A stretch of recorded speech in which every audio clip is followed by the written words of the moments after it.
Hello friends, आप सभी का स्वागत है आपके अपने परिवार Akhilesh education centre YouTube channel पर। दोस्तों, जैसा कि आप सबको पता है, हम लोग क्लास 11th में फिजिक्स फर्स्ट पेपर की सीरीज को आगे बढ़ा रहे हैं और उसी क्रम में आज हम लोग तीसरे चैप्टर की शुरुआत करने वाले हैं। और इसके पहले के आपका जो पहला और दूसरा चैप्टर है उसको हम लोग कवर कर चुके हैं। बहुत अच्छे तरीके से समझाया गया। ऐसी फिजिक्स आपको हो सकता है यूट्यूब पर कहीं मिले तो। और ये कोर्स बिल्कुल आपका फ्री में चल रहा है। तो आप लोग क्या करेंगे कि ये जो पूरा का पूरा वीडियो है दूसरे लेक्चर का या दूसरे चैप्टर का, आप प्लेलिस्ट में जाइए और एक तरफ से पूरा वीडियो देख लीजिए। और आज हम लोग पढ़ने वाले हैं अध्याय 3 सरल रेखा में गति, भौतिक विज्ञान कक्षा 11। बेसिक से स्टार्ट करेंगे। जो बच्चा भौतिक विज्ञान में तीसरा चैप्टर कभी नहीं पढ़ा होगा या फिर भौतिक विज्ञान नहीं पढ़ा होगा उसको भी ये बहुत अच्छे से समझ में आएगा। तो चलिए हम लोग सेशन को अपने शुरू करेंगे बिना किसी टाइम को व्यस्त किए। और लेकिन उससे पहले आप सबसे एक निवेदन करेंगे कि आप लोग वीडियो को ज़्यादा से ज़्यादा शेयर कर दीजिए। जितने लोगों तक पहुंचा सकते हैं उतने लोगों तक वीडियो को पहुंचाइए। और साथ ही साथ आप लोग चैनल को यदि नए हैं तो सब्सक्राइब कर लीजिए और बेल आइकन को भी प्रेस कर दीजिए। वीडियो को लाइक और शेयर जरूर करिएगा। और साथ ही साथ एक बार आप लोग कमेंट बॉक्स में जाकर बताइए क्या आपको वीडियो अच्छा लग रहा है। और सब लोग कमेंट बॉक्स में जाकर एक बार एक अच्छा सा कमेंट जरूर छोड़िएगा, क्योंकि आप लोग कमेंट करेंगे तो हमें आप लोगों का कमेंट देखेंगे और जो प्रश्न होगा उसका भी जवाब देंगे। तो चलिए हम लोग शुरू करते हैं अपने सेशन की। सेशन में हम आज पढ़ेंगे सरल रेखा में गति, भौतिक विज्ञान कक्षा 11। तो चलिए अब शुरुआत करते हैं बिना किसी देरी के अपने टॉपिक की। इसमें सबसे पहला जो अपना टॉपिक आता है, सरल रेखा में गति पढ़ना है। तो सबसे पहले हम ये जान लेते हैं कि गति क्या होती है। गति क्या होती है? What is motion? गति क्या होती है? तो समय के साथ अगर कोई भी वस्तु अपनी स्थिति में परिवर्तन कर रही है तो उसे बोला जाता है कि वस्तु गति कर रही है। आप क्या बताएंगे? यदि कोई वस्तु समय के साथ अपनी स्थिति में परिवर्तन करती है तो उसे गति कहते हैं। समय के साथ वस्तु की स्थिति में परिवर्तन को गति कहते हैं। तो लिखिएगा कि समय के साथ वस्तु की स्थिति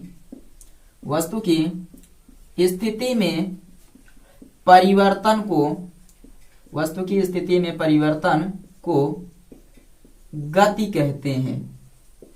गति कहते हैं। और आप लोग पढ़ाई पर ध्यान दीजिए, कमेंट में ज्यादा मत बिजी होइए।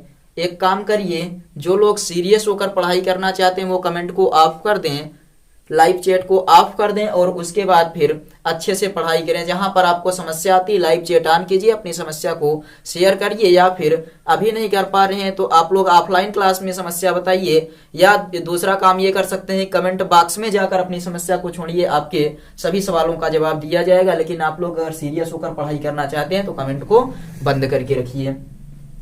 समय के साथ वस्तु की स्थिति में परिवर्तन को गति कहते हैं। जैसे उदाहरण के तौर पर समझना हुआ हमें, जैसे मान लीजिए कोई एग्जाम्पल दे दें, लुढ़कती हुई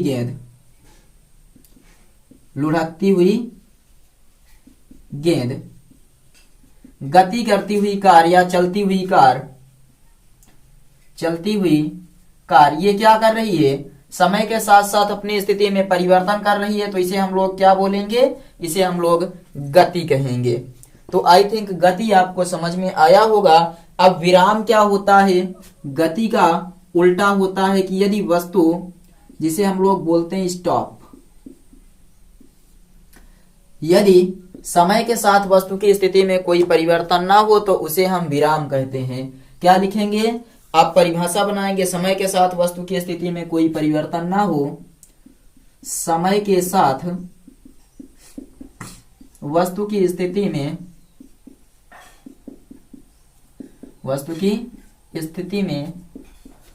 कोई परिवर्तन ना हो तो उसे विराम कहते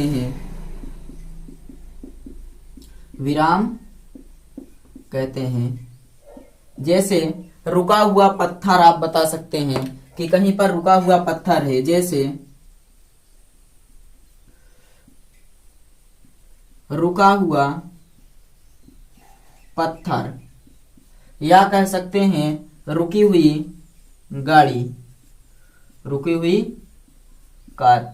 ये किसके उदाहरण हैं? तो आप बताएंगे कि ये जो उदाहरण है वो विराम का है, और वस्तु अपनी स्थिति में अगर समय के साथ परिवर्तन कर रही है तो उसे गति कहेंगे, जैसे चलती हुई कार, लुढ़कती हुई गेंद। आगे देखिए, गति से संबंधित महत्वपूर्ण परिभाषाएं, हेडिंग लगा लीजिए, हेडिंग लगाइए, गति से संबंधित महत्वपूर्ण परिभाषाएं, गति से संबंधित महत्वपूर्ण परिभाषा, परिभाषा लिखिए, या फिर आप परिभाषाएं कह सकते हैं क्योंकि हमें कई परिभाषाएं सीखनी है। तो गति से संबंधित कुछ महत्वपूर्ण परिभाषाएं कौन कौन सी? जैसे सबसे पहली जो परिभाषा आती है वो आपकी है दूरी, जिसे अंग्रेजी में कहते हैं डिस्टेंस। एकांक समय में वस्तु द्वारा जो गति की जाती है, देखिए समय के साथ अगर वस्तु अपनी स्थिति में परिवर्तन कर रही है उसे गति कहेंगे, और समय के साथ वस्तु की स्थिति में कोई परिवर्तन नहीं हो रहा है तो उसे हम विराम कहेंगे। और उदाहरण आपको दे दिए, दूरी क्या होता है? तो वस्तु द्वारा तय किए गए मार्ग की लंबाई को दूरी कहते हैं। छोटी छोटी परिभाषाएं हैं, आप लोग नोट करते हुए चलिए। वस्तु द्वारा तय किए गए मार्ग की लंबाई को, तय किए गए मार्ग की लंबाई को क्या कहते हैं? तो दूरी कहते हैं। वस्तु द्वारा तय किए गए मार्ग की लंबाई को दूरी कहते हैं। वस्तु द्वारा तय किए गए मार्ग की लंबाई को दूरी कहते हैं, और दूरी बराबर सूत्र होता है आपका चाल गुणे समय। सूत्र क्या होता है? दूरी बराबर चाल गुणे समय, दूरी बराबर चाल गुणे समय। ये फार्मूला हो गया आपका दूरी का फार्मूला। वस्तु द्वारा तय किए गए मार्ग की लंबाई को दूरी कहते हैं, और दूरी बराबर चाल गुणे समय होता है। यहाँ नोट पॉइंट में आप लिखेंगे, नोट नंबर 1, कि दूरी एक अदिश राशि है। दूरी एक अदिश राशि है, दूरी एक अदिश राशि है। दूसरा नोट में आप लिखेंगे कि दूरी कभी ऋणात्मक नहीं हो सकती। क्या आपने सुना है -5 किलोमीटर? दूरी कभी ऋणात्मक नहीं हो सकती। और जो लोग नए हैं चैनल को प्लीज सब्सक्राइब कर लेंगे। दूरी कभी ऋणात्मक नहीं हो सकती है। नीचे दिख रहा है, तीसरा पॉइंट नोट करिए। तीसरा पॉइंट ये होता है कि वस्तु द्वारा तय की गई दूरी कभी शून्य नहीं होती है। वस्तु द्वारा तय की गई दूरी कभी शून्य नहीं होती, क्योंकि शून्य होगा तो उसे हम लोग बोलेंगे विराम। वस्तु द्वारा तय की गई दूरी कभी शून्य नहीं होती है। तो ये आई थिंक आपको समझ में आया होगा, और हमें लगता है कि जो हम लिख रहे हैं वो आप समझ पा रहे होंगे। तो इसको आप क्या करिए, नोट कर लीजिए या स्क्रीनशॉट ले लीजिए। गति किसे कहते हैं? समय के साथ वस्तु की स्थिति में परिवर्तन हो उसे गति कहेंगे। समय के साथ वस्तु की स्थिति में कोई परिवर्तन ना हो उसे विराम कहेंगे। गति से संबंधित महत्वपूर्ण परिभाषाओं में पहले आपने पढ़ा, वस्तु द्वारा तय किए गए मार्ग की लंबाई को दूरी कहते हैं। दूरी बराबर चाल गुणे समय, और दूरी एक अदिश राशि है। दूरी कभी ऋणात्मक नहीं हो सकती। वस्तु द्वारा तय की गई दूरी कभी शून्य नहीं हो सकती। तो एक बार हमें चेक कर लेने दीजिए क्या सब कुछ दिखाई दे रहा है। तो चलिए, अभी तक आपको सब कुछ अच्छे से दिख रहा है। आप लोग एक बार स्क्रीनशॉट ले लीजिएगा। उसके बाद हम अब आगे बढ़ते हैं और देखते हैं दूरी के बाद जो दूसरी महत्वपूर्ण परिभाषा है वो क्या है। तो आई थिंक आप ऊपर नोट कर लिए होंगे। चलिए अब हम लोग आगे बढ़ते हैं और दूसरा देखते हैं दूरी से संबंधित या फिर गति से संबंधित महत्वपूर्ण परिभाषाओं का दूसरा जो पॉइंट है वो क्या है। तो दूसरा पॉइंट हम लोग ले लेते हैं विस्थापन। दूसरा क्या ले लेते हैं? विस्थापन। विस्थापन को कहते हैं डिस्प्लेसमेंट। विस्थापन को क्या कहेंगे? डिस्प्लेसमेंट।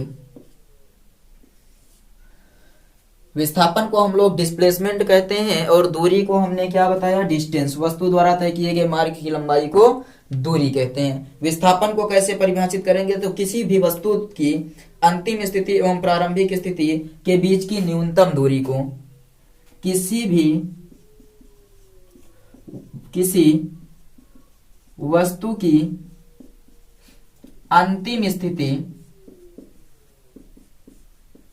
एवं प्रारंभिक स्थिति, अंतिम स्थिति एवं प्रारंभिक स्थिति के बीच की न्यूनतम दूरी, अंतिम एवं प्रारंभिक स्थिति के बीच की न्यूनतम दूरी को क्या कहते हैं, विस्थापन कहते हैं।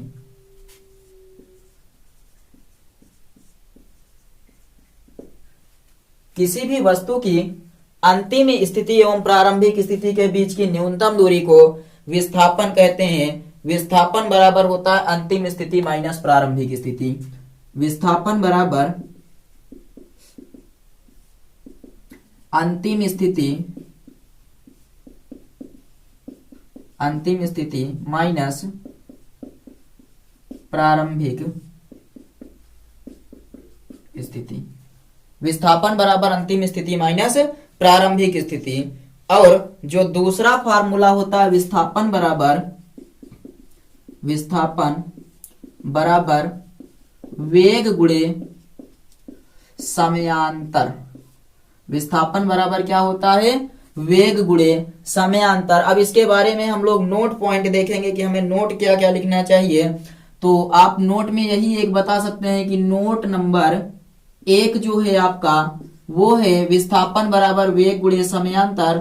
नोट नंबर 2 में लिखेंगे कि विस्थापन एक सदिश राशि है। विस्थापन सदिश राशि है। विस्थापन कैसी राशि है, तो विस्थापन सदिश राशि है। और तीसरा बताएंगे कि विस्थापन धनात्मक, ऋणात्मक एवं शून्य दोनों हो सकता है। तीनों। विस्थापन धनात्मक, ऋणात्मक एवं शून्य तीनों हो सकता है। तो बताइए क्या विस्थापन आप अच्छे से समझ गए या नहीं। विस्थापन अच्छे से समझ गए या नहीं। विस्थापन क्या होता है, किसी वस्तु की अंतिम एवं प्रारंभिक स्थिति के बीच की न्यूनतम दूरी को विस्थापन कहते हैं। विस्थापन बराबर अंतिम स्थिति माइनस प्रारंभिक स्थिति। विस्थापन बराबर एक फार्मूला होता है वेग गुणे समयांतर। और विस्थापन सदिश राशि। विस्थापन धनात्मक, ऋणात्मक और शून्य तीनों हो सकता है। धनात्मक, ऋणात्मक और शून्य तीनों हो सकता है। यहां एक छोटा सा पॉइंट लिखेंगे कि जो विस्थापन आपका आता है एक पूरे चक्कर में, मान लीजिए कोई वस्तु वृत्ताकार पथ पर गति कर रही है। ऐसे समझिए कि चौथा पॉइंट इसी में लिख लीजिए कि एक पूरे चक्कर के लिए या वृत्ताकार पथ पर एक पूरे चक्कर में विस्थापन शून्य होता है। आपसे पूछा जा सकता है वृत्ताकार पथ पर एक पूरे चक्कर में या एक पूरे चक्कर के लिए विस्थापन शून्य होता है। विस्थापन कितना होता है, शून्य होता है। तो वृत्ताकार पथ पर एक पूरे चक्कर के लिए विस्थापन आपका शून्य होता है। और आधे चक्कर के लिए विस्थापन आप ज्ञात कर सकते हैं, उसको हम लोग बाद में चर्चा करेंगे। तो आई थिंक आप ये समझ गए होंगे कि विस्थापन क्या होता है, किसी भी वस्तु की अंतिम एवं प्रारंभिक स्थिति के बीच की न्यूनतम दूरी को विस्थापन कहते हैं। विस्थापन बराबर अंतिम स्थिति माइनस प्रारंभिक स्थिति। आप लोग स्क्रीनशॉट लेते रहिए। और विस्थापन एक सदिश राशि है। जो विस्थापन आपका है धनात्मक, ऋणात्मक और शून्य तीनों हो सकता है। साथ ही साथ वृत्ताकार पथ पर एक पूरे चक्कर के लिए विस्थापन आपका कितना होता है, शून्य होता है। तो इसको आप लोग नोट करते रहिए, हम लोग आगे बढ़ते हैं। और एक बार कमेंट करके बताइए आपको क्लास कैसी लग रही है। और एक बार जोर लगाकर शेयर कीजिए, ज्यादा से ज्यादा बच्चों को जोड़ने का प्रयास कीजिए, क्योंकि डेली लाइव सेशन में आप लोग 20-25 जुड़ रहे हैं। तो इतने ही लोगों से कम मत आने दीजिए, आप लोग जुड़े रहिए कंटिन्यू। आगे देखिए, अब ये आपका हो गया।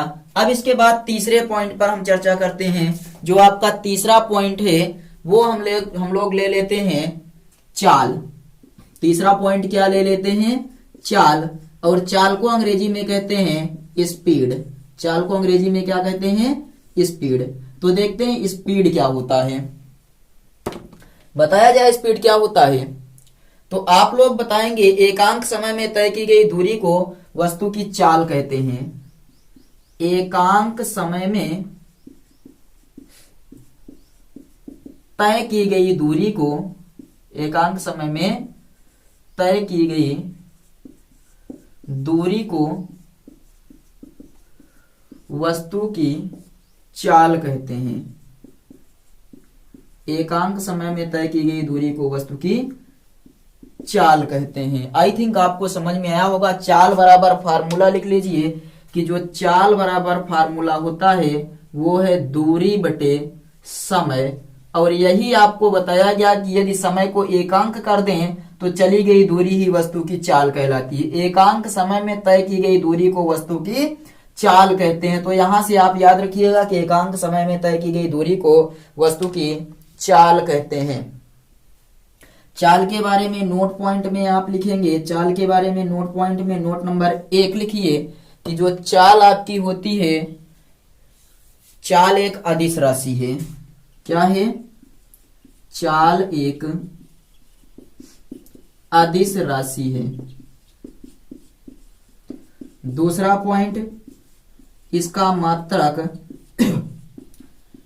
मात्रक मीटर प्रति सेकंड होता है। चाल का मात्रक क्या होता है, मीटर प्रति सेकंड होता है। और तीसरा आप बताएंगे चाल शून्य नहीं हो सकती। चाल शून्य नहीं हो सकती। आई थिंक आपको दिख रहा होगा नीचे, चाल शून्य नहीं हो सकती है। और जो चौथा पॉइंट है आपका, वो आप ये बताएंगे कि जो चाल होती है उसकी विमा LT-1। चाल की विमा LT-1 होती है। चाल की विमा LT-1 होती है। तो इसको नोट कर लीजिए कि एकांक समय में वस्तु द्वारा तय की गई दूरी को चाल कहते हैं। और चाल बराबर दूरी बटे समय। चाल एक अदिश राशि है, इसका मात्रक मीटर प्रति सेकंड होता है। चाल कभी शून्य नहीं हो सकती है। चाल की विमा LT-1 होती है। इसको नोट कर लिए हैं। आगे बढ़ा जाए तो चलिए अब चौथे पॉइंट पर चर्चा करते हैं, जो है अपना वेग। चौथा पॉइंट क्या है, अपना वेग। तो वेग पर अब चर्चा करेंगे। आप लोग सब कुछ नोट करते हुए चलिएगा और नोट्स आपको हम प्रोवाइड कर रहे हैं। आप लोग जिसके पास नोट्स मिलने की नहीं सुविधा वो क्या करे, या तो लाइव चैट में आप लोग कमेंट करिए या फिर यहाँ पर मैसेज कर दीजिएगा, नोट्स आपको प्रोवाइड कर दिया जाएगा। अगला देखिए, अगला है आपका चौथा पॉइंट वेग। वेग को क्या कहते हैं, वेलासिटी। वेलासिटी, वेग को परिभाषित कीजिए। तो एकांक समय में तय किए गए विस्थापन को वस्तु का वेग कहते हैं। क्या बताएंगे, एकांक समय में तय किए गए विस्थापन को वस्तु का वेग कहते हैं। एकांक समय में तय किए गए विस्थापन को वस्तु का वेग कहते हैं। तो लिखिए, एकांक समय में तय किए गए विस्थापन को, तय किए गए विस्थापन को वस्तु का वेग कहते हैं। वस्तु का वेग कहते हैं। समझ में आया। एकांक समय में तय किए गए विस्थापन को वस्तु का वेग कैसे कहेंगे। तो देखिए, आपका वेग बराबर होता है विस्थापन बटे समय। वेग बराबर क्या होता है, विस्थापन बटे समय। तो इसको अगर एक कर दें तो विस्थापन ही क्या हो जाएगा, वेग। इसीलिए हमने बना दिया कि एकांक समय में तय किए गए विस्थापन को वस्तु का वेग कहते हैं। अब इसके बारे में आप नोट पॉइंट में लिखिएगा कि नोट नंबर 1 जो विस्थापन होता है वो, या इसका फार्मूला चलिए हो गया। विस्थापन के बारे में बताएंगे कि ये वेग पर चर्चा कर रहे हैं, सॉरी, वेग आपकी सदिश राशि है। वेग कैसी राशि है, तो वेग सदिश राशि है।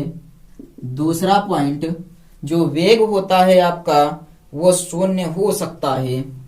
वेग शून्य हो सकता है। तीसरा पॉइंट, वेग की विमा चर्चा कर लेते हैं। तो वेग की विमा वही होगी जो आपकी चाल की विमा है। तो वेग की विमा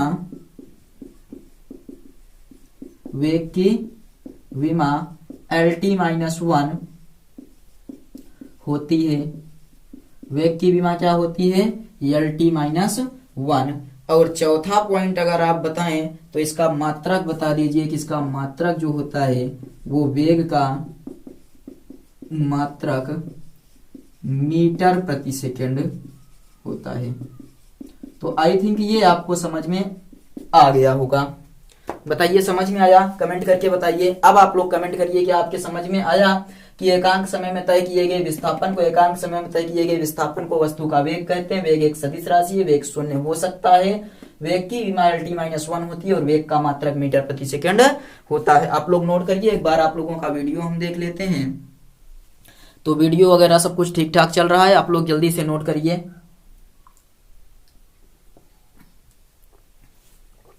स्क्रीनशॉट ले लीजिए। उसके बाद हम लोग अब चौथे पॉइंट पर, पांचवें पॉइंट पर चर्चा करते हैं।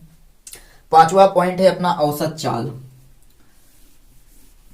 सब कुछ क्लियर है? कहीं पर कोई समस्या हो तो आप लोग कमेंट के माध्यम से बताइए। आप सबके पास हमारा नंबर है, वहां पर आप लोग डायरेक्ट मैसेज करके पूछ सकते हैं। चौथा पॉइंट, चलिए हम लोग आगे पांचवें पॉइंट पर अब चर्चा करते हैं। पांचवा पॉइंट है अपना औसत चाल। औसत चाल, एवरेज स्पीड इसको बोल सकते हैं, औसत चाल कहते हैं। याद रखिएगा, कुल दूरी और कुल समय, कुल दूरी और कुल समय के अनुपात को, कुल दूरी और कुल समय के अनुपात को वस्तु की औसत चाल कहते हैं। औसत चाल कहते हैं। कुल दूरी और कुल समय के अनुपात को वस्तु की औसत चाल कहते हैं। तो अगर हम औसत चाल बराबर लिखना चाहें तो औसत चाल बराबर क्या लिख सकते हैं बताइए? औसत चाल बराबर लिख सकते हैं कुल दूरी बटे कुल समय। ये आपका हो गया औसत चाल का फार्मूला कि कुल दूरी और कुल समय के अनुपात को वस्तु की औसत चाल कहते हैं। औसत चाल बराबर कुल दूरी और कुल समय। तो छठवां आप देखते हैं, आपका है औसत वेग। औसत वेग, औसत वेग क्या होता है? कुल विस्थापन और कुल समय के अनुपात को वस्तु का औसत वेग कहते हैं। यह भी लिख लीजिए। औसत वेग क्या होता है तो आप बताएंगे कुल विस्थापन और कुल समय के अनुपात को वस्तु का औसत वेग कहते हैं। कुल विस्थापन और कुल समय, कुल विस्थापन और कुल समय के अनुपात को वस्तु का औसत वेग कहते हैं। औसत वेग कहते हैं। बताइए क्लियर हुआ या नहीं? तो औसत वेग बराबर क्या फार्मूला हो जाएगा? चलिए देखिए, औसत वेग बराबर क्या हो जाएगा? हाँ, औसत वेग बराबर कुल विस्थापन बटे कुल समय। औसत वेग बराबर कुल विस्थापन बटे कुल समय। दिख रहा है? चलिए, हाँ, अभी तक सब कुछ क्लियर है, कोई दिक्कत नहीं है। तो औसत चाल क्या होती है? कुल दूरी और कुल समय के अनुपात को वस्तु की औसत चाल कहते हैं। और औसत वेग बराबर होता है कुल विस्थापन और कुल समय के अनुपात को वस्तु का औसत वेग कहते हैं। अब आप ऊपर हम मिटा रहे हैं, आप लोग एक काम करिए, नीचे का लिखते रहिए या एक बार जल्दी से स्क्रीनशॉट ले लीजिए। तो चलिए अब ऊपर हम लोग देखते हैं तात्क्षणिक चाल या तात्क्षणिक वेग क्या होता है। सातवां पॉइंट आप हेडिंग लिखेंगे तात्क्षणिक वेग या चाल। सातवां लिखेंगे तात्क्षणिक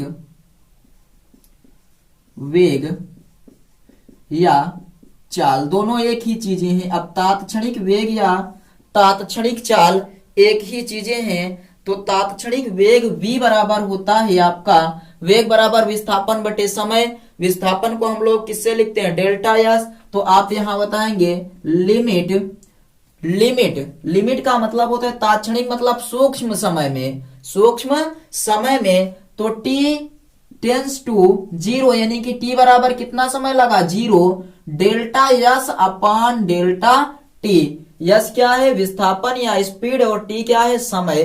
तो आप बताएंगे v बराबर limit t tends to 0 delta S upon delta T, ये होता है। और इसी चीज को हम लोग लिखते हैं ds अपान dt, ds अपान dt, यानी कि सूक्ष्म समयांतराल में तय किए गए विस्थापन को वस्तु का वेग कहते हैं, और सूक्ष्म समयांतराल में चली गई दूरी को वस्तु की तात्क्षणिक चाल कहते हैं। तो आपका क्या निकल कर आ गया, v बराबर ds बटे dt, v बराबर ds बटे dt हो गया, जहां s दूरी या विस्थापन है और v क्या है, वेग। तो आप यहां बताएंगे कि सूक्ष्म समयांतराल में चली गई दूरी या तय किए गए विस्थापन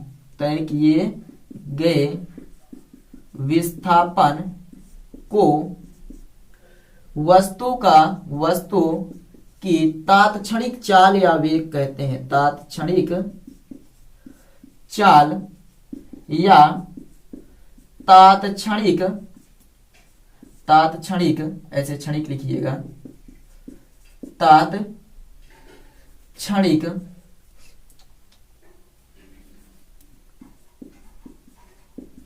तात्क्षणिक वेग कहते हैं। ये हो गया आपका सूक्ष्म समयांतराल में चली गई दूरी को तात्क्षणिक चाल, और सूक्ष्म समयांतराल में चले गए विस्थापन को तात्क्षणिक वेग कहते हैं। तो ये तात्क्षणिक का कॉन्सेप्ट क्लियर हुआ कि मतलब सूक्ष्म समयांतराल और सूक्ष्म के लिए हम लोग डेल्टा लगाते हैं या डी लिखते हैं। तो इसको मिटाकर अब हम लोग आगे बढ़ते हैं। इस चीज को आप लोग नोट कर लीजिए और एक बार पढ़ लीजिएगा, हो सके तो वीडियो को एक बार और रिवाइज कर लीजिए, जहां पर नहीं समझ में आ रहा है अच्छे से सब कुछ क्लियर हो जाएगा। एक समान चाल, अगला पॉइंट क्या है, तो अगला पॉइंट है आपका एक समान चाल। एक समान चाल क्या होती है, इसको हम लोग लिख लेते हैं कि जब वस्तु समान समयांतराल में समान दूरी तय करती है तो उसकी चाल को एक समान चाल कहते हैं। क्या बोलेंगे, जब वस्तु समान समयांतराल में समान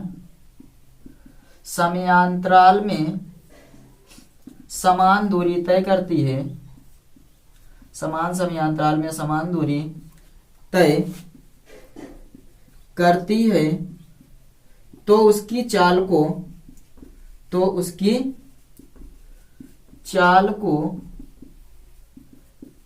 समान चाल कहते हैं। जब कोई वस्तु समान समयांतराल में समान दूरी तय करती है तो उसकी चाल को एक समान चाल कहते हैं। जब कोई वस्तु समान समयांतराल में समान दूरी तय करती है तो उसकी चाल को एक समान चाल कहते हैं। नौवां आपका है निर्देश तंत्र।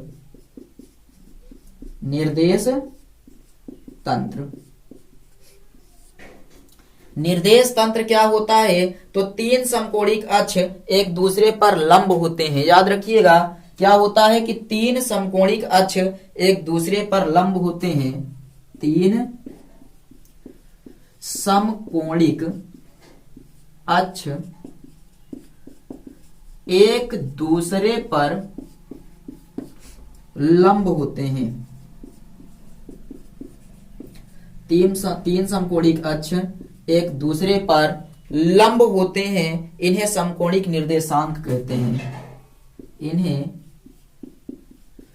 समकोणिक निर्देशांक कहते हैं। तीन समकोणिक अक्ष जब एक दूसरे पर लंब होते हैं तो उन्हें समकोणिक निर्देशांक कहते हैं, और इस निकाय को निर्देश तंत्र कहते हैं। देखिए अभी बना रहे हैं कैसे, इस निकाय को निर्देश तंत्र कहते हैं। निर्देश तंत्र क्या होता है, तो तीन समकोणिक अक्ष एक दूसरे पर लंब होते हैं। इस निकाय को क्या बोला जाता है? निर्देश तंत्र। जैसे आप देखिए, ये है आपका x अक्ष, ये है y अक्ष और ये है z अक्ष। ये तीनों एक दूसरे पर क्या है? लंब हैं। तो जब ये तीनों एक दूसरे पर लंब होते हैं तो इसे हम लोग कहते हैं निर्देश तंत्र। x अक्ष, y अक्ष और ये क्या है? z अक्ष। तो ये आपको बताया गया कि तीन समकोणिक अक्ष जब एक दूसरे पर लंब होते हैं तो उसे हम लोग निर्देश तंत्र कहते हैं। कुछ इस प्रकार से देखिए, ऐसे ऐसे ये तीनों एक दूसरे पर क्या हैं? लंब हैं। तो एक दूसरे पर जब ये लंब हैं तो इन्हें हम नाम देंगे निर्देश तंत्र। नोट कर लीजिए कि तीन समकोणिक अक्ष जब एक दूसरे पर लंब होते हैं तो उसे निर्देश तंत्र कहा जाता है। आगे चलिए, आगे देखते हैं। त्वरण पर हम लोग चर्चा करते हैं कि त्वरण क्या होता है। तो हेडिंग लिखिएगा त्वरण। 10वां पॉइंट है अपना त्वरण। आप लोग बता सकते हैं त्वरण क्या होता है? जल्दी से कमेंट बॉक्स में बताइए कि त्वरण क्या होता है। तब तक हम त्वरण को परिभाषित कर रहे हैं। त्वरण क्या होता है तो आप बताएंगे वेग परिवर्तन की समय दर को वस्तु का त्वरण कहते हैं। वेग परिवर्तन की समय दर को, वेग परिवर्तन की समय दर को वस्तु का त्वरण कहते हैं। वेग परिवर्तन की समय दर को वस्तु का त्वरण कहते हैं। त्वरण बराबर होगा वेग परिवर्तन बटे समय। फार्मूला लिखिए, त्वरण बराबर वेग परिवर्तन बटे समय। त्वरण बराबर क्या हो जाएगा? वेग परिवर्तन बटे समय। और त्वरण को ए से लिखते हैं अंतिम वेग माइनस प्रारंभिक वेग बटे टी।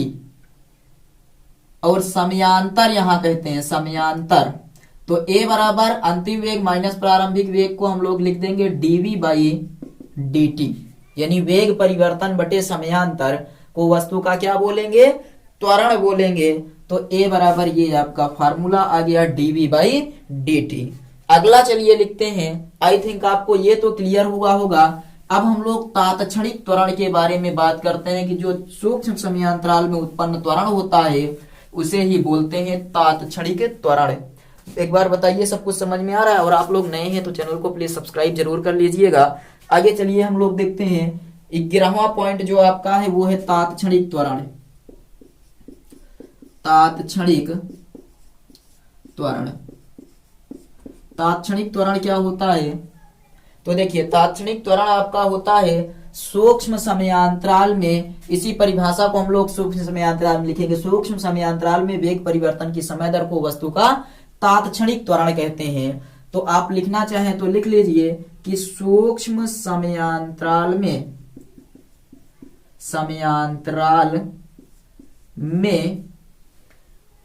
वेग परिवर्तन की समय दर को, वेग परिवर्तन की समय दर को वस्तु का तात्क्षणिक त्वरण कहते हैं। तात्क्षणिक त्वरण कहते हैं। सूक्ष्म समयांतराल में वेग परिवर्तन की दर को वस्तु का तात्क्षणिक त्वरण कहते हैं। ए बराबर आप लिखेंगे limit delta T tends to 0 DV by dt। Delta T tends to 0 DV by dt। और इस चीज को हम लोग लिख सकते हैं delta T by dt। Delta we by delta T हो जाएगा। Delta we by delta T, यानी ए बराबर कुल मिलाकर लिखें तो delta we by delta T आपका फिर से निकल कर आ गया। और इसका मात्रक नोट पॉइंट में लिखिएगा नंबर 1, इसका मात्रक मीटर प्रति सेकंड स्क्वायर होता है। इसका मात्रक मीटर प्रति सेकंड स्क्वायर होता है। इसका मात्रक मीटर प्रति सेकंड स्क्वायर होता है। दूसरा बताएंगे यह एक अदिश राशि है। यह एक अदिश राशि है। तो त्वरण कैसी राशि है? त्वरण आपकी अदिश राशि है, इसकी विमा लिख लीजिए, इसकी विमा LT-2 होती है। विमा क्या होगी? LT-2 इसकी विमा होती है। तो आई थिंक आपको ये तो अच्छे से क्लियर हो गया होगा कि तात्क्षणिक त्वरण क्या होता है और साथ ही साथ आपका त्वरण क्या होता है। तो वेग परिवर्तन की समय दर को त्वरण कहते हैं। अगर यही वेग परिवर्तन सूक्ष्म समयांतराल में हो तो त्वरण को ही तात्क्षणिक त्वरण कहेंगे। नोट में आपने बताया कि इसका मात्रक मीटर प्रति सेकंड स्क्वायर होता है। यह एक अदिश राशि है, इसकी LT-2 होती है। तो आप लोग इसको जल्दी से नोट कर लीजिए और हमें बताइए क्या ये टॉपिक आपके अच्छे से समझ में आ गया या नहीं। तो हम अब इसके आगे बढ़ते हैं। एक बार कमेंट करके जल्दी से बताइए कि आप सबको टॉपिक समझ में आ रहा है। सभी लोग कमेंट करिए जल्दी से। और जो लोग वीडियो को लाइक नहीं किए हैं प्लीज लाइक कर देंगे, आप लोग लाइक नहीं करते। और एक चीज आपको बता दें कि आप लोग यदि 100% लोग वीडियो देख रहे हैं तो इसमें से केवल और केवल 70% लोगों ने हमारे चैनल को सब्सक्राइब किया है। इसमें से 30% लोग ऐसे हैं जिन्होंने अभी तक चैनल को नहीं सब्सक्राइब किया। पैसे नहीं लगते हैं, प्लीज सब्सक्राइब कर दीजिए। चलिए हम लोग अब आगे बढ़ते हैं। तो अब अगले पॉइंट पर चर्चा करते हैं। ये समझ में आ गया या नहीं? अगला जो आपका 12वां पॉइंट है, 12वें पॉइंट को हम लोग नाम देंगे कोटिमान। 12वें पॉइंट को क्या नाम देंगे? कोटिमान। कोटिमान क्या कहते हैं? तो किसी भी राशि की जो 10 के घात के रूप में प्राप्त मान होता है उसी मान को हम लोग कोटिमान कहते हैं। यानी किसी राशि को 10 की घात के रूप में व्यक्त करना कोटिमान कहलाता है। तो किसी राशि को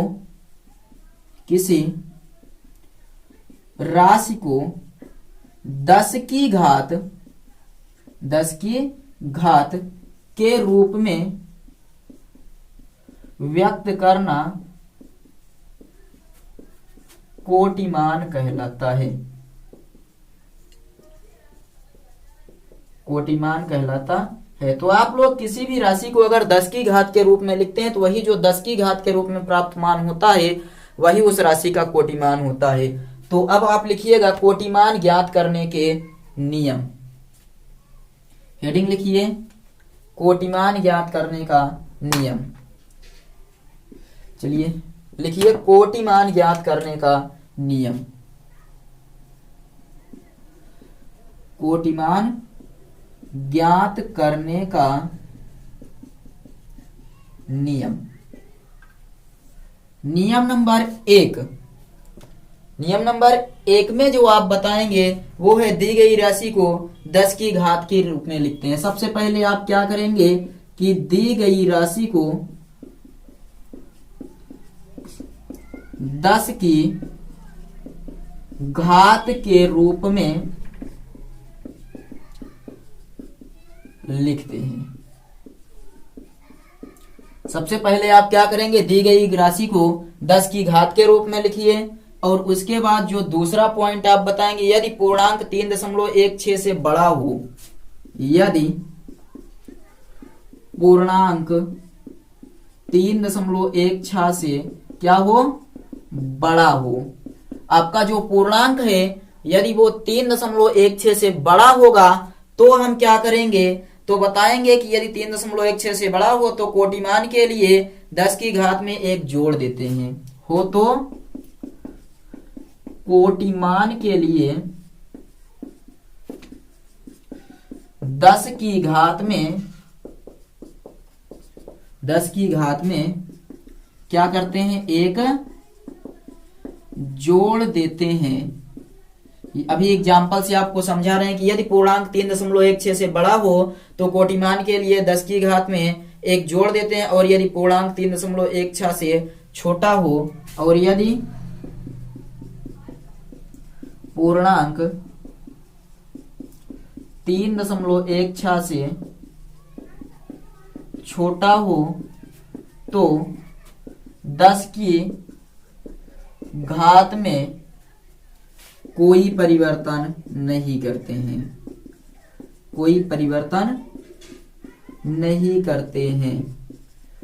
2 पॉइंट आपको बताया गया कि सबसे पहले दी गई राशि को 10 की घात के रूप में लिखेंगे और उसके बाद अगर आपको ये प्राप्त हुआ कि जो पूर्णांक है वो 3.16 से बड़ा है तो कोटिमान की घात में 1 जोड़ देंगे। और यदि आपको ये पता चला कि जो दिया गया पूर्णांक है वो 3.16 से छोटा है तो कोटिमान के मान में कोई परिवर्तन नहीं करेंगे। जैसे एग्जाम्पल से आप समझिए, कोई एक एग्जाम्पल अगर देना हुआ तो हम लिखेंगे 323 को क्या करिए 10 की घात के रूप में व्यक्त कीजिए, यानी कि इसको कोटिमान के रूप में परिवर्तन कीजिए। तो आप इसे लिखेंगे 3.23 गुणे 10 की घात 2। अब ये बताइए क्या 3.16 से बड़ा है या छोटा है? तो आप यहाँ देख पा रहे होंगे ये दिया गया मान आपका, यानी कि जो आपको मान यहाँ प्राप्त हुआ है इसकी क्या करेंगे, पूर्णांक की 3.16 से तुलना करने पर, पूर्णांक की 3.16 से तुलना करेंगे तो यहाँ मिलेगा आपको 3.23 बड़ा है किससे, 3.16 से। अगर ये बड़ा होता है 3.16 से तो कोटिमान की घात में कितना जोड़ देते हैं, 1। अतः आपका जो कोटिमान हो जाएगा, कोटिमान कितना हो जाएगा 10 की घात 2 + 1 यानी कि 10 की घात 3। आई थिंक आप ये समझ गए होंगे कि कोटिमान कैसे हमने निकाल दिया। एक और लेते हैं दूसरा एग्जाम्पल। जैसे मान लीजिए कोई हमारे पास संख्या है 5.16 या कोई दूसरी संख्या ले लेते हैं जो छोटी हो, तो लेते हैं 0.0000 और साथ में लेते हैं 375। कितने जीरो हम लोग लगाए हैं यहाँ पर, 4 जीरो। चलिए 4 जीरो की बजाय हम 3 ही जीरो कर लेते हैं। तो यहाँ क्या करेंगे बताइए, सबसे पहले इसे बदलेंगे पूर्णांक के रूप में। पूर्णांक में आएगा 3.75 गुणे 10 की घात 1 2 3 4 -4। अब ये 3 आपका जो 75 है इसकी तुलना किससे करेंगे, तो पूर्णांक की तुलना कितने से करेंगे, 3.16 से करने पर। चलिए तुलना कर देते हैं। तो करेंगे तो यहाँ आप देखेंगे 3.75 इज ग्रेटर देन 3.16। अगर ये बड़ा है तो आपको पता है कि कोटिमान में क्या करना पड़ेगा, 1 जोड़ देना होगा। तो 10 की घात -4 + 1 बराबर 10 की घात -3। ये क्या हो जाएगा, इसका उत्तर हो जाएगा। तो आई थिंक आप ये समझ पाए होंगे। बताइए क्या आप सबको ये समझ में आया या नहीं? तो अच्छे से समझ में आ गया होगा। एक आध एग्जाम्पल कहिए तो और ले लेते हैं हम लोग। जैसे लेते हैं 2753.7 एग्जाम्पल। अगला एग्जाम्पल लेते हैं 2753.7। इसका कोटिमान हमें बताना है तो हम सबसे पहले इसको 10 की घात के रूप में बदलेंगे। तो 2.7537 गुणे 10 की घात कितना, 1 2 3। अब ये मान आपका बताइए, तुलना करेंगे तो आप देखेंगे 2.7537 इज लेस देन 3.16। मतलब ये वाला छोटा है तो यहाँ कोटिमान क्या हो जाएगा, कोटिमान बराबर 10 की घात 3। कोटिमान आपका 10 की घात 3 ही आएगा, क्योंकि आपको ये बताया गया कि अगर कोई भी जो पूर्णांक है वो 3.16 से छोटा है तो कोटिमान के घात में कोई परिवर्तन नहीं करते हैं।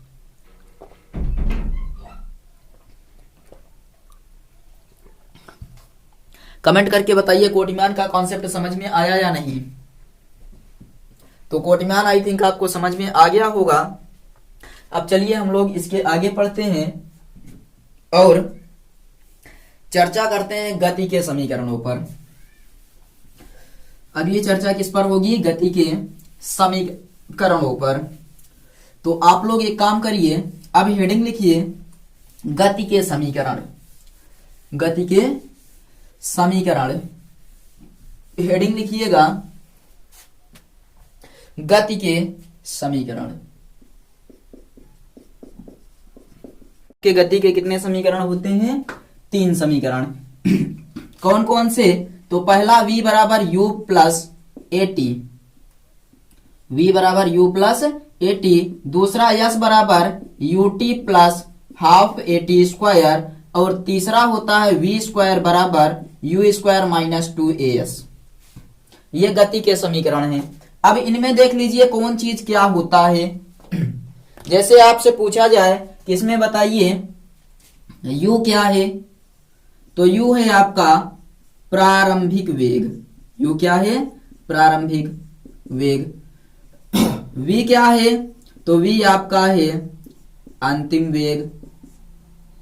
a क्या है? तो a आपका है त्वरण। और t क्या है? तो t आपका है समय।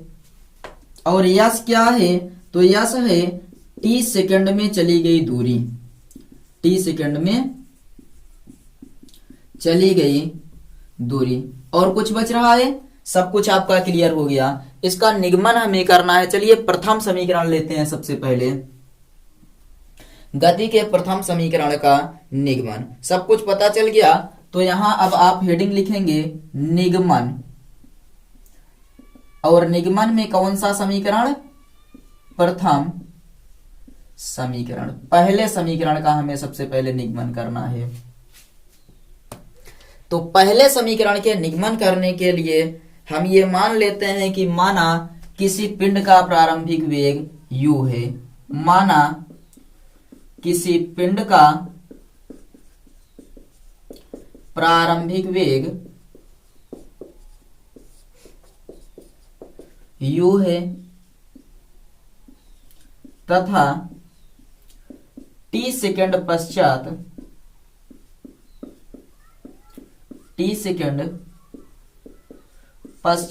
वेग बढ़कर v हो जाता है।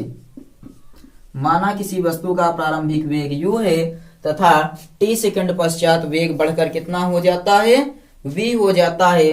तब आप बताएंगे तब पिंड का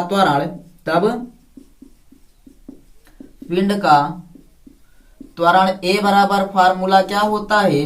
तो अंतिम वेग माइनस प्रारंभिक वेग। अंतिम वेग माइनस प्रारंभिक वेग बटे समयांतर या समय। त्वरण को a से लिखते हैं। अंतिम वेग v है, प्रारंभिक वेग u है, समय है आपका t2 माइनस t1 यानी कि t माइनस 0। प्रारंभ में 0 था, बाद में समय कितना हो गया? अंतिम t हो जाता है। तो a बराबर v minus u by t। इसको इधर लाइए तो at बराबर v माइनस u। इस वाले को इधर लाइए तो v बराबर आपका हो जाएगा u प्लस at। ये आपके पहले समीकरण का निगमन हो गया। आई थिंक कॉन्सेप्ट आप बना लिए होंगे कि किसी पिंड का प्रारंभिक वेग u है तथा t सेकंड पश्चात वस्तु का वेग बढ़कर v हो जाता है। तो पिंड का त्वरण अंतिम वेग माइनस प्रारंभिक वेग बटे समयांतर। अंतिम वेग v है, प्रारंभिक वेग u है, t समय अंतिम है और पहले समय 0 था। तो ये आप हल करके इधर at बना दिए, v माइनस u, जो भी इधर आ गया तो v बराबर u प्लस at। ये आपका पहला हो गया। अब दूसरा हम लोग चर्चा करते हैं दूसरे समीकरण की। पहला समीकरण आप याद रखिएगा, ऐसे ही किया जाएगा। अब द्वितीय समीकरण का निगमन कर लेते हैं। तो यहां आप क्या लिखेंगे? द्वितीय समीकरण, सेकंड लॉ ऑफ मोशन। द्वितीय समीकरण। आप औसत वेग क्या होता है? औसत वेग सबसे पहले लिख लीजिए। औसत वेग बराबर v प्लस u बाई 2 होता है। औसत वेग बराबर क्या होता है? v प्लस u बाई 2 होता है। और माना किसी पिंड का प्रारंभिक वेग, मान लीजिए माना किसी पिंड का प्रारंभिक वेग u है तथा t सेकंड पश्चात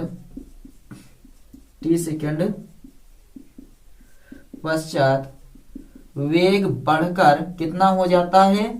v हो जाता है। माना किसी पिंड का प्रारंभिक वेग u है तथा t सेकंड पश्चात वस्तु का वेग बढ़कर v हो जाता है। तो पिंड में विस्थापन, तो पिंड में विस्थापन बराबर आपको बताया गया था औसत औसत वेग गुणे समयांतर, औसत वेग गुणे समयांतर। तो विस्थापन को हम लोग किससे लिखते हैं? यश से लिखते थे, आपको पता है विस्थापन को किससे लिखते थे? यश से। यश बराबर औसत वेग कितना है? तो v प्लस यू बाई 2, और समयांतर कितना है? तो समय t लग रहा है। अब यहां पर हम लोग क्या करेंगे? v बराबर u प्लस at समीकरण 1 से रखने पर, समीकरण 1 से रख दीजिए तो यश बराबर आपका हो जाएगा v के स्थान पर u plus at plus u by 2 into T. तो u plus at plus u by कितना हो गया? 2 हो गया। तो अब आप यहां पर बताइए यश बराबर क्या हो जाएगा? u और u मिलकर 2u प्लस at बटे 2, और यहां पर क्या है? t है, यहां पर क्या है? t है। एक काम करिए, इतना समझ में आया है या नहीं आपके बताइए? इतना समझ में आ गया तो अब हम क्या करते हैं? देखिए ये जो आपका 2 है, ये क्या है आपका? इसमें t से गुणा कर देते हैं, इस वाले t का इसमें गुणा कर देते हैं। तो चलिए हम लोग गुणा करते हैं। अब तो गुणा करेंगे तो आपका कितना आ जाएगा? हमें जल्दी से बताइए। यश बराबर हो जाएगा 2ut प्लस at स्क्वायर बटे 2, t का गुणा हुआ 2ut प्लस at स्क्वायर बटे 2। यहां पर दोनों में 1/2 कॉमन ले लेते हैं, तो 1/2 जब कॉमन लेंगे तो यश बराबर देखिए ऐसे लिख सकते हैं 2/2 at 2/2 ut plus at square बटे 2। अलग अलग लिख दिए, अलग अलग लिख दिए। देखिए अलग अलग लिखने का मतलब है 2/2 कर दिए और at स्क्वायर। फिर यश बराबर आप इन दोनों को काट दीजिए तो ut बचा प्लस यहाँ 1/2 at स्क्वायर आ गया। यश बराबर ut plus half at square. तो इसको नोट कर लीजिए और इसको समझ लीजिए। सबसे पहले औसत वेग निकाल लेंगे, फिर मानेंगे किसी वस्तु का प्रारंभिक वेग u है तथा t सेकंड पश्चात वस्तु का वेग बढ़कर v हो जाता है, तो पिंड में विस्थापन औसत वेग गुणे समयांतर, यश बराबर औसत वेग गुणे समयांतर। v का मान समीकरण 1 से रखेंगे तो v का मान रखकर उसके बाद 2u 82 कर लिए, t से गुणा करके 2 को अलग कर दिए, 2 से 2 कट गया और आपका बस यहाँ पर 1/2 बाहर निकाल लिए, तो यश बराबर ut plus half at square हो गया। चलिए अब तीसरे समीकरण का निगमन कर लेते हैं, इसको नोट कर लीजिए जल्दी से। अब तीसरा समीकरण लेते हैं और देखते हैं अपने तीसरे समीकरण में क्या है, कैसे करना है। तो आप यहां पर लिखिएगा तृतीय समीकरण। कौन सा समीकरण? तृतीय समीकरण। और इसका निगमन करते हैं तो गति के प्रथम समीकरण से। आपको गति का प्रथम समीकरण पता है? गति के प्रथम समीकरण से, गति के प्रथम समीकरण से आपका होता है v बराबर u प्लस at। दोनों पक्षों का वर्ग करेंगे, यहां पर क्या करेंगे? दोनों पक्षों का वर्ग।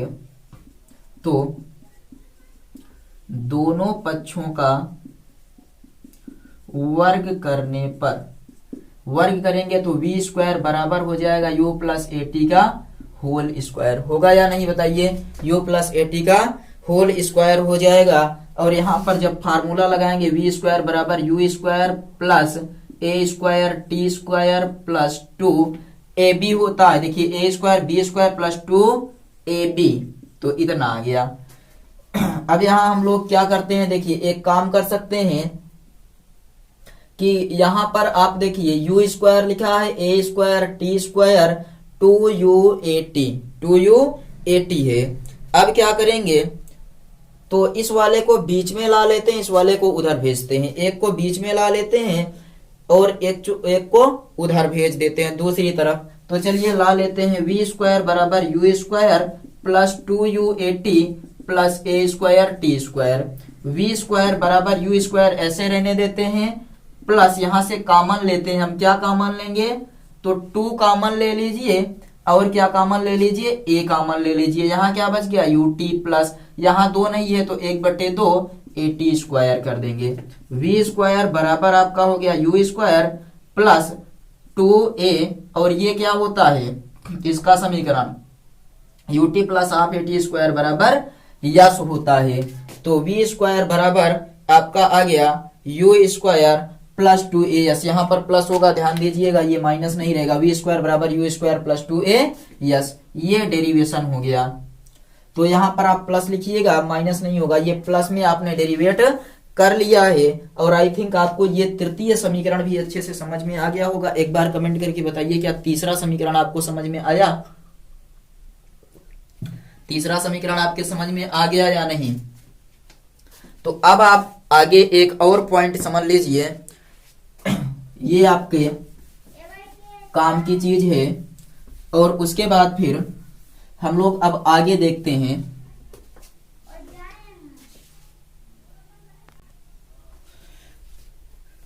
तो चलिए अब हम लोग चर्चा करते हैं एक विशेष प्रकार का समीकरण है जो टीवें सेकंड में चली गई दूरी अगर ज्ञात करना हो, किसी विशेष टी सेकंड में चली गई दूरी ज्ञात करना हो तो हम लोग क्या करेंगे।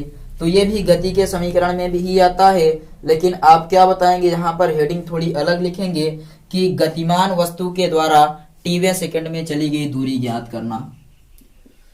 गतिमान वस्तु के द्वारा टीवें सेकंड में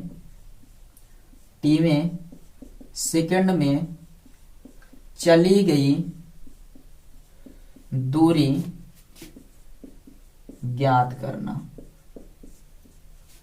गतिमान वस्तु के द्वारा टीवें सेकंड में चली गई दूरी ज्ञात करना, यानी कोई गतिमान वस्तु है तो वो टीवें सेकंड में कितनी दूरी तय करती है, यही हमें ज्ञात करना है।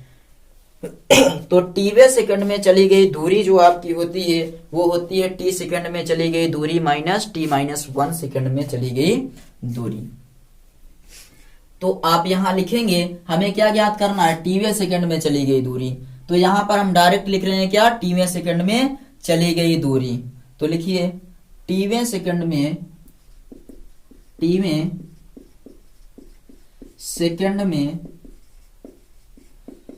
चली गई दूरी बराबर टी सेकंड में चली गई दूरी, टी सेकंड में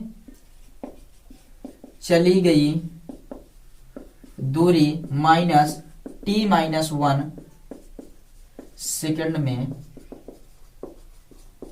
चली गई दूरी। ये फार्मूला है कि टीवें सेकंड में चली गई दूरी बराबर टी सेकंड में चली गई दूरी माइनस टी माइनस 1 सेकंड में चली गई दूरी।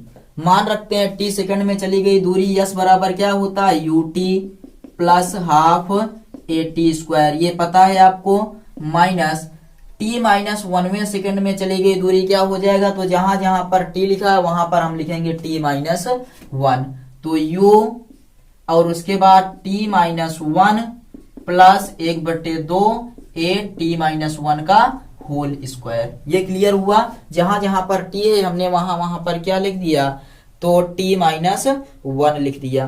अब क्या करते हैं, इस वाले को ऐसे रहने देते हैं, U T plus half A T square, और इस वाले को हम हल करते हैं तो ये हो जाएगा U T minus U plus 1/2 A minus B का होल स्क्वायर लगाएंगे तो T square plus 1 minus 2 T हो जाएगा। आगे सॉल्व करते हैं, U T plus half A T square minus इस वाले को U T minus U plus 1/2 A T square और plus 1/2 A plus minus minus तो 1/2 गुणे 2 गुणे टी, ये हो जाएगा। अब यहां इसको सबको बाहर करते हैं तो you T plus half A T square minus you T plus you minus 1/2 A T square minus 1/2 ए, और ये आपका माइनस माइनस प्लस 1/2 गुणे 2 गुणे टी, ये हो जाएगा। अब देखिए यू टी प्लस में यू टी माइनस में कट गया, 1/2 ए टी स्क्वायर प्लस में 1/2 ए टी स्क्वायर माइनस में कट गया।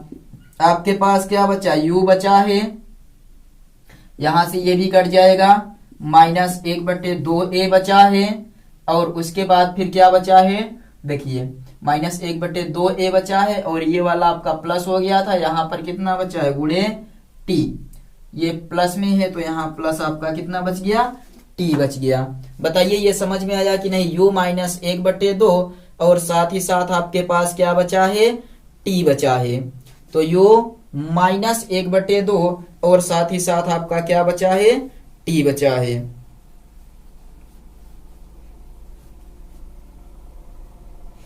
इतना समझ में आ गया है? तो अगर आपके समझ में इतना आ गया है तो अब हम लोग इसके आगे चर्चा कर लेते हैं कि यहां पर हम क्या करते हैं।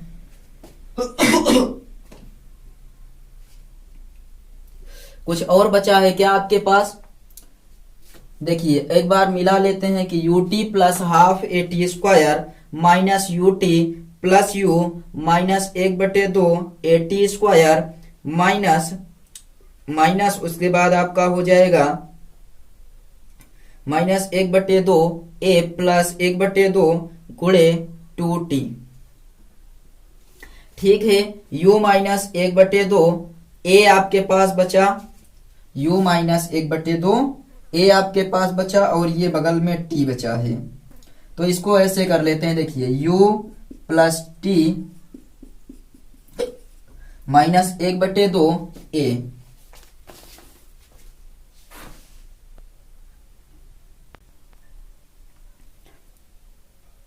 चलिए देखिए सब कुछ क्लियर है, यहाँ किसी प्रकार की कोई समस्या नहीं है। बस थोड़ा सा आप यहाँ पर एक चीज ध्यान दीजिए, एक पॉइंट ध्यान दीजिए कि हमने जब यहाँ पर आपका गुणा किया था, कहाँ गया आपका, जो आपने एक बार गुणा किया था, a से गुणा किया था तो यहाँ पर 80 हो जाएगा, 80 और यहाँ पर 280, 2 से 2 कट गया तो आपके पास क्या बचा, ये 80 बचा। 80 यहाँ भी आपका बच गया। क्या करते हैं हम लोग, यहाँ u ऐसे रहने देते हैं, a कॉमन लेते हैं तो t -1/2 बच जाएगा। देखिए यहाँ 80 था, ये वाला a अकेले था, हमने क्या कर दिया, u प्लस a को कॉमन ले लिया, a को हमने क्या किया, कॉमन ले लिया और उसके बाद फिर क्या बचा, t -1/2 बच गया। और इसको हम कुछ इस प्रकार से लिख सकते हैं। देखिए ये तो बन गया आपका टोटल का टोटल फार्मूला बन चुका, u प्लस a ब्रैकेट में t -1/2 और इसको हम लिख सकते हैं गुणा अगर करना चाहें, गुणा करके क्या लिखना चाहें, अगर गुणा करके लिखना चाहें तो हम लिखेंगे u बराबर u plus 1/2 a plus 1/2 a। यहां पर क्या हो जाएगा, 1/2 हमने यहां से निकाल लिया। अगर 1/2 निकाल लिए तो यहां पर 1/2 नहीं था तो t बटे क्या हो जाएगा, यानी कि 1/2 निकाले हैं तो यहां नहीं था तो हमने क्या लिख दिया, 2t -1। 1/2 निकालने का मतलब आप समझ रहे हैं, ये यहां से निकल गया और यहां नहीं है तो हम ये लिख सकते हैं 2/2 और 2/2 लिखने का मतलब 1/2 तो हमने निकाल लिया, ये वाला आपका 2 ऊपर वाला बच गया। तो ये आपका फार्मूला आ जाएगा, इसे हम कहते हैं टीवें सेकंड में चली गई दूरी। अतः टीवें सेकंड में चली गई दूरी बराबर u प्लस 1/2 a 2t -1। ये आपका फार्मूला हो जाएगा। और आई थिंक आप ये अच्छे से समझ पाए होंगे। और जहां पर ना समझ में आया हो आप लोग कमेंट बॉक्स में कमेंट कर दीजिए, बता देंगे आपको। देखिए नीचे भी वही लिखा है, कोई समस्या नहीं है। तो चलिए अब आप लोग कमेंट करिए जल्दी से, क्योंकि आपका सेशन अब एंड करने वाले हैं। जहां भी समस्या हो, जो भी ना समझ में आया हो, आप लोग कमेंट बॉक्स में कमेंट करिए या लाइव चैट की सहायता से भी कमेंट करिए। एक चीज और आपको बता देना चाहते हैं कि अगर अभी तक आप लोग चैनल पर जुड़े हुए हैं और वीडियो पसंद आया है तो वीडियो को लाइक और शेयर कर दीजिए तथा चैनल को सब्सक्राइब जरूर कर लीजिए। और एक बार कमेंट बॉक्स में जाकर कमेंट करके जरूर बताइएगा, लाइव चैट की बात नहीं कर रहे हैं, कमेंट बॉक्स में जाकर कमेंट करके जरूर बताइएगा कि आपको क्लास कैसी लगी, आपको क्लास कैसी लगी। और अगले क्लास में हम लोग इस चैप्टर को भी कंप्लीट कर देंगे और इसके कुछ न्यूमेरिकल लगाएंगे। तो चलिए हम लोग मिलते हैं अगले वीडियो में, तब तक के लिए बाय बाय।